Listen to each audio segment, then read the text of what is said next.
Good morning, welcome to রূপকথা.in। আর রোদের ভালোবাসা একটু দেখতে পাচ্ছ পৃথিবীর প্রতি, রোদ রোদ সেটা আমরা সবাই সহ্য করছি। জানি না কবে একটু মানে হাওয়া বইবে, বৃষ্টি আসবে, উই অল আর ওয়েটিং। তো যাই হোক, চলো এই রোদের মধ্যে, এই সোনালি রোদের আরও একটি সুন্দর এবং গরম সকালে তোমাদের সবাইকে জানাই সুস্বাগতম আমার এই ছোট্ট চ্যানেলটিতে। ছোট্ট পরিবারের সকল সদস্যর যেন সকালের মতো সারা দিনটি যেন ভালো কাটে এবং সুস্থ থেকো সবাই। এই গরমে যা যা প্রয়োজনীয় নিজেকে, শরীরকে ঠান্ডা রাখার এবং সাথে মাথাকে ঠান্ডা রাখার সবগুলো জিনিসের দিকেই নজর রেখো। তো সকাল সকাল উঠেই একদম স্নান করে আমি চলে এলাম পুজোর ফুলগুলো তোলার জন্য। বাপরে বাপ, এত রোদ আর এত গরম, মানে স্নান করে সাথে সাথেই যেন আবার হাঁপিয়ে যাচ্ছি, জানো তো। তো তোমাদেরও সবার আমার মতো এরকমটা হচ্ছে কি না একবার নিচে কমেন্ট সেকশনে জানিও তো। তো চলো আজকের এই সুন্দর দিনটিকে শুরু করা যাক।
নিচে আসার পরেই আগে চলো আমার গরম জলটা করে নিই। শুধু আমার না, আমার আর ওর জন্য। আর মাকে অনেকবার বলেছি গরম জল খাবে কি না, মার নাকি খেতে ভালো লাগে না, ওই জন্য সকাল সকাল মা খাবেন না। তো এখানে দেখো গরম জলের সাথে কিন্তু আজকাল আমি একটু লেবুর সাথে, লেবুটা তো আগেও খেতাম, আজকাল একটু মধুও মিক্স করছি, সেটা তোমরা অনেকেই জানো। তো এখানে দেখো মা রুটি করছে আর আমি এই সাইড দিয়ে চাটা করে নিচ্ছি। হ্যাঁ জানি চাতে চিনি দিয়ে আমি চা খাই, তবুও কি বলো তো, ওই যে একটু পরিমাণ চিনি দিয়ে চা না খেলে চাটা চায়ের মতো করে মনে হয় না, তাই খুব কমিয়ে সামান্য পরিমাণ দিয়েই খাই। তো এখানে দেখো রোদ তো তোমরা সকাল থেকেই দেখতে পাচ্ছ, তো জানালার এই ধারে, আর তোমরা হয়তো রোজ আমাকে দেখতে পাও যে আমি ডাইনিং টেবিলে না বসে আমি এই ঘরে বসেই চাটা খাই। হ্যাঁ, সকাল সকাল জানালাটা খুলে দিলে রোদ আসলেও কিন্তু একটু হাওয়া আসে, ওই জন্য আমি এই ঘরে বসেই চাটা খাই। তো চাটা খাওয়া শেষ করে এবার চলে এলাম রান্নাঘরে। তো আজকে ভাবছি একটু শুটকি মাছ রান্না করব। তো ওইগুলো এনেছে, আমি কেটে ধুয়ে নিচ্ছি। তো এসব শাক সবজি না একটু ভালোভাবে কেটে ধুতে হয়, জানো তো, না হলে একটু নোংরা কিংবা বালি লেগেই থাকে। তো ভালোভাবে ধুয়ে এবার জলটা ছাড়িয়ে নিচ্ছি। এবার কড়াইতে দিয়ে দিলাম, আর সাথে না আমি একটু নুনও দিয়েছি যাতে একটু তাড়াতাড়ি সেদ্ধ হয়ে যায়। তো আজকে এটাকে আমি শুটকি মাছ দিয়ে করব, শেষে দেখাচ্ছি। এবার চলো, সাইডে কিন্তু ও মাছও এনেছে, সেই মাছগুলোকে আমি একটু হলুদ আর একটু কাঁচা সর্ষের তেল দিয়ে মেখে নিচ্ছি।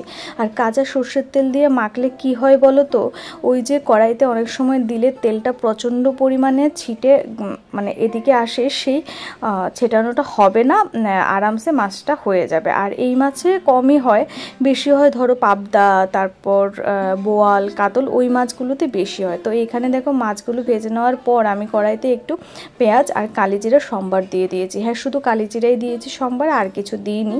আর এইখানে দেখো একটু কাশ্মীরি লঙ্কার গুঁড়ো দিয়েছি একটু কালারের জন্য, ও কালকে এনেছে। আর গুঁড়োমরিচটা পেটের জন্য ভালো না, ওই জন্য ও বললো যে সবজিতে কালারের জন্য একটু কাশ্মীরি দাও, তো দিয়ে দিলাম। আর এখানে আমি টমেটোটা দিয়ে সাথে জলটা দেখো আগে কিন্তু আমি ভালোভাবে ফুটিয়ে নিয়েছি, তারপর আমি মাছটা দিয়েছি। মাছটা যদি তুমি শুরুতেই দিয়ে দাও তাহলে কিন্তু ভেঙে যাবে। তো চলো তোমাদেরকে একটা জিনিস দেখাই। এই যে দেখছো গ্রিন র্যাকটা আছে বাসনের, সেটা কিন্তু প্রচণ্ড সুবিধে, জানো তো। তোমাদের যদি চাও তোমরা, আমি কমেন্টে আমাকে বলো, আমি লিঙ্কটা দিয়ে দেবো। আমি মিশো থেকে নিয়েছিলাম এটা, আই থিঙ্ক 300 or 400 সামথিং নিয়েছিল। তো দেখো কথা বলতে বলতে এখানে আমার মাছের ঝোলটাও একদম রেডি, আর ভাতটাও বেড়ে দিয়েছি। আচ্ছা চলো, যেটা বলছিলাম সেটা আগে বলে নিই।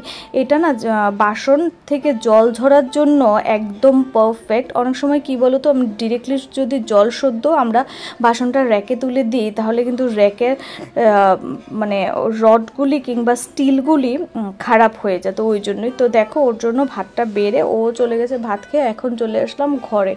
আর খাটের উপর দেখো ওই এলোমেলো করার কাজটা ওরই, আমার না। তো ব্যাগগুলো তুলে রাখছি, একটু পরে এসে আবার চাইবে। এই দেখো বলেটটাও খাটেই পড়ে আছে, ও সবসময় এরকমটাই করে।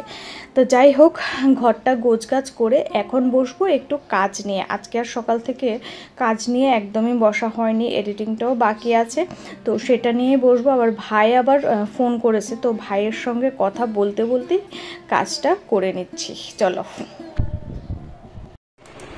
এই গরমে অবস্থা এত খারাপ হয়ে যাচ্ছে, মানে look at my face, কি অবস্থা ঘেমে। এক্ষুনি না মানে আমি আর দীপ নিলাম একটু মাজা, আর ফ্রিজ বোতলটা ঠান্ডা ছিল না, আসলে ফ্রিজে এত কিছু ঢোকানো এই গরমের মধ্যে বোতলটা রাখার আর জায়গা ছিল না, তো বোতলটা বাইরেই ছিল। ওই জন্য আমি আর দীপ কি করেছি, গ্লাসে নিয়ে মাজাটা, তারপর ফ্রিজ থেকে বরফ বার করেও ঠান্ডা হয়নি, তারপর যে গুঁড়ো বরফটা থাকে সেটা স্পুন দিয়ে বার করে এটার মধ্যে নিয়েছি, দেন একটু ঠান্ডা হয়েছে। তো এখন বসে বসে খাচ্ছি আর একটা মুভি দেখছি। হ্যাঁ, হটস্টারে পাটনা শুক্লা বলে রবিনার একটা মুভি এসেছে, সেটা দেখছি। জানি না কেমন হয়েছে, টাইম পাস হচ্ছিল না, ওই জন্য দেখছি। তো দেখি কেমন। হটস্টারে যে মুভিটা দেখছি তোমরাও কিন্তু দেখতে পারো। প্রথম দিকে আমার একটু বোরিং লাগলেও বাকিটা কিন্তু ভালোই লেগেছে। হ্যাঁ, ততটা ভালো না, কিন্তু টাইম পাস হওয়ার মতো, তোমাদের সময়টা কেটে যাবে। তো চলো ওই ঘরে গিয়ে দেখি এই পুচকাটা গরমে কি করছে। এটা না আমাকে পেলেই ওর কামড়াতে ইচ্ছে হয় আমার আঙুলগুলো। ছোট থেকে বড় করলাম আমি খাইয়ে আর আমাকে পেলেই কামড়ে দেয়। আসলে ওর কি বলো তো, সারাদিন ঘরের মধ্যে বন্ধ থাকে, তো ওই জন্য ওর হয়তো ভীষণ রাগ ওঠে, আমাকে কেন খুলছে না, খাঁচা থেকে কেন বেরোতে দিচ্ছে না। বেরোতে দিলেই তো বাবা তুমি পালিয়ে যাবে আর লোকে তোমাকে ধরে নেবে, ওই জন্যই। তো এইখানে দেখো বিয়ের পর থেকে নখগুলো আর মানে এই প্রথমবার সবগুলো নখ ভাঙলো। সবগুলো তো ভাঙেনি, একটা দুটো ভাঙার পর আমি সবগুলো কেটে নিলাম আর একদম ক্লিন করে নিলাম। তো দেখো কথা বলতে বলতে বিকেল হয়ে গেছে, এবার চলে আসি মেইন টপিকে। তোমরা থাম্বনেল দেখে অনেকেই ভাবছো যে কেন কি কিনতে যাবে না কোন জায়গায় খরচ অ্যান্ড অল, সব কিছু বলবো। আগে রেডি হয়ে বের হই, তারপর আসলে কি বলো তো, আজকের এটা না আমাদের মানে আমি ভাবিনি যে এত তাড়াতাড়ি চলে আসবে। রেডি হয়ে গেছি, আর কোথায় যাচ্ছি কেন যাচ্ছি সব কিছু তোমরা আস্তে আস্তে দেখতে পাবে, একেবারে সবটা বলবো না। তো চলো এবার বেশি দেরি না করে যাওয়া যাক। আর আজকে যেটা নেব এটার কোনো প্ল্যান ছিল না, তবে প্রয়োজন ছিল, প্ল্যান ছিল না প্রয়োজন ছিল, তো সে যাই হোক। তো চলো বেরিয়ে যাই, আর তোমরাও আমার সঙ্গে সঙ্গে চলো।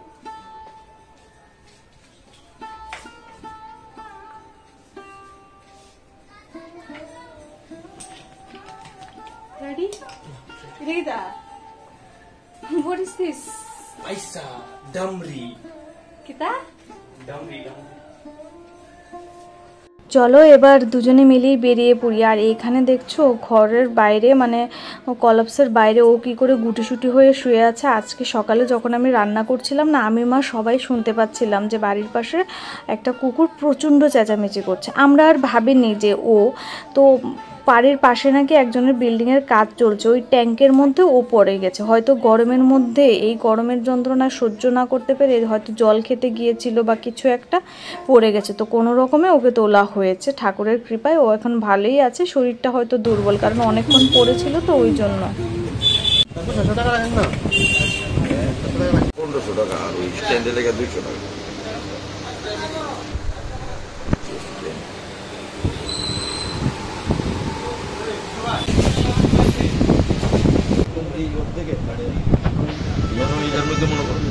দোকানে আর ব্লগটা আমি কন্টিনিউ করিনি, তো ভাবলাম ঘরে এসে একেবারে ব্লগটা আমি কন্টিনিউ করছি।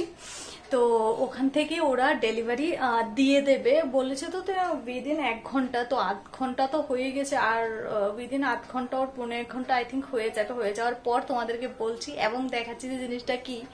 হ্যাঁ হ্যাঁ জানি তোমরা অনেকেই বুঝতে পেরে গেছো জিনিসটা কি, যারা যারা আগেই বুঝতে পেরে গেছো তারা নিচে কমেন্ট সেকশনে আমাকে জানিয়ে দাও। তো যাই হোক, চলে আসার পর আবার তোমাদের সামনে ফিরে আসছি এবং দেখাচ্ছি যে জিনিসটা কি।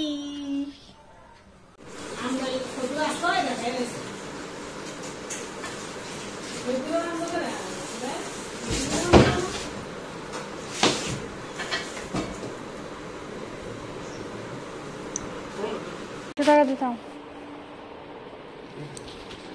হ্যাঁ হ্যাঁ জানি এখন তোমরা সবাই বুঝতে পেরে গেছো যে এটা কি, আর এটা হলো এসি। হ্যাঁ, এটা নেওয়ার পেছনে আমরা অনেক ভেবেছি, মানে আমি অনেক ভেবেছি, ও অনেক ভেবেছে। আমি ভেবেছিলাম যে এইবার আমরা নেবই না, এটার কোনো প্রয়োজন নেই, যতটুকু পারি গরমটা সহ্য করে নেব। কিন্তু ও বলল যে এটা সহ্য করার মতো গরম নয়, তো চলো নিয়ে নিই। তোমরা তো দেখে বুঝতেই পেরেছো যে এটা কি, আর যারা বুঝতে পারোনি তাদের জন্য বলে দেই, এসি আমরা আজকে নিলাম। মানে এত গরম পড়েছে, গরমে থাকা যাচ্ছে না। আসলে নেওয়ার কোনো প্ল্যান ছিল না, আমি ওকে বারবার বারণ করছিলাম যে নেক্সট ইয়ার নেব, কারণ জাস্ট এক্ষুনি বিয়েটা হলো, এত লাখ টাকা খরচ বিয়েতে, তারপর এটা ওটা, তো ওই জন্য। আর আমার কি বলতো, আমার আসলে গ্রামে থেকে অভ্যেস তো, আর আমি তার আগে যেখানে থাকতাম ঘরটা একদমই গ্রাউন্ড ফ্লোরে ছিল, রুমটা প্রচন্ড ঠান্ডা। আর এমনিতেও আমাদের গ্রামের বাড়িতে কি হয় বলতো, ততটা গরম পড়ে না, আর গরম পড়লেও না সেটা মানে সহ্য করার মতো। আর এইখানে তবুও গরম কি আর মানে কাউকে না দেখিয়ে থাকা যায়? গরমে তুমি আশপাশ করছো, গরম লাগছে তোমার, সেটা তো মানুষ দেখতে পাচ্ছে না, তো ও তো দেখতে পাচ্ছে, তো আমি কিছু বলিনি। তো ওই দেখে মানে ভাবলো যে এটা আমাদের প্রয়োজন, তো নিয়ে আসলো। তো খুশির সঙ্গে সঙ্গে না মানে মাথায় অনেক কিছু চলছে। তো চলো যাই হোক, সেটা পরের কথা। তো ফাইনালি এটা চলে এসেছে। তো কালকে, আজকে তো ইনস্টল হয়নি, তো ওনারা বলেছেন যে কালকে নতুবা পরশু দিন, আই হোপ কালকেই হয়ে যাবে। হয়ে গেলে তো তোমরা দেখতেই পাবে, কালকে ইনস্টলেশনটা হয়ে যাবে। আর আজকে তো রাত করে ইনস্টলটা পসিবল নয়, ওই জন্য আজকে ডেলিভারিটা দিয়ে গেছে। তো কালকের ব্লগে না তোমাদেরকে আমি একবার ইনস্টলটা হয়ে গেলে তারপর তোমাদেরকে বলবো আমি যে আমরা কোন কোম্পানি নিলাম, ওর কত গেল, কিংবা কয় টনের নিলাম, সবকিছু মিলিয়ে। আর তো এই হলো আজকের ব্যাপার। তো যা হয় ভালোর জন্যই হয়, তো যার শেষ ভালো তার সব ভালো। তো যাই হোক, আর আমরা আমাদের মানে মিডল ক্লাস ফ্যামিলির জন্য একটা এসি নেওয়া একটা বিরাট ব্যাপার, তাই নয় কি? আর যারা আমার মতো মানে লোয়ার মিডল ক্লাস বা মিডল ক্লাস থেকে বিলং করো, তারা বুঝতে পারবে আমার ফিলিংসটা। অনেকের কাছে হয়তো এই এসি নিয়েছে, এটা কি দেখাচ্ছে, ব্লগ করে ন্যাকামি করছে, এই সেই। তো যাই হোক, সেগুলোকে ধাক্কা মেরে সরিয়ে মানে খুশিটা তোমাদের সঙ্গে আমি শেয়ার করলাম। তো চলো আজকের এই ছোট্ট ব্লগটা এইখানেই এন্ড করছি। কালকে ফিরে আসবো উইথ এ নতুন দিন এন্ড উইথ এ নতুন ব্লগ। সো তোমরা সবাই খুব খুব খুব ভালো থাকো, stay happy and stay healthy. Tata.